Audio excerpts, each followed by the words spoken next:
Before starting this video, I encourage you to first review personal property, loss of use, and liability in the renter's insurance video.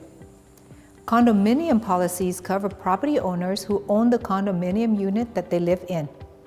As a condominium policy shares common walls with other owners, the exterior building coverage tends to be covered by an association policy. The owner should not make this assumption, however, and should always refer to their CC&R or the association to confirm the available coverage. If for some reason the owners are responsible for their structural coverage, appropriate calculations should be made and coverage should be provided.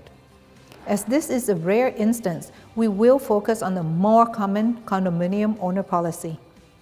In general, the condominium policy provides coverage similar to the renter's policy, which is personal property, loss of use, and liability, with two additional differences: building coverage for the interior and loss assessment.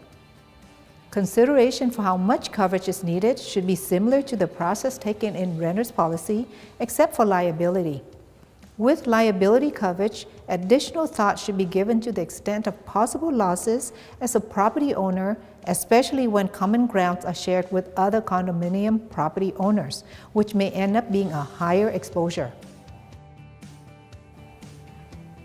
As a condominium owner, the client is responsible for all built-in property within the walls of their home. Items such as built-in cabinets, appliances, paint, and carpet can be expensive to replace should a loss occur.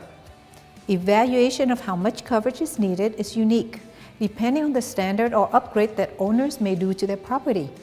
Evaluation needs to be made by an owner, though I rarely see any reasonable coverage needing less than $50,000. To aid in determining the cost, it is best if an owner speaks to a contractor or a construction appraiser for the appropriate amount.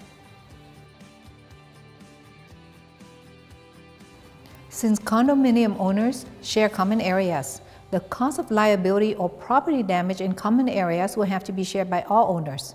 Even if the association carries proper insurance for the common areas, there are times that the association may vote not to put the claim in the main policy, or perhaps coverage may not be sufficient to pay for the total loss. In such cases, the cost of the loss may be distributed between the property owners. With loss assessment, a covered loss may be payable through this coverage. Most condominium policies will include a basic coverage amount with the option to increase as needed. How much coverage is sufficient is dependent on the potential losses from considerations such as the maintenance of the common areas and lifestyle of the owners. For example, a well-maintained building may have less potential of losses than the one that is less cared for. Another example would be a condominium with more visitor traffic or maybe higher liability potential than one that has more quiet enjoyment. Having a pool will be another liability exposure that is higher than condominiums that do not.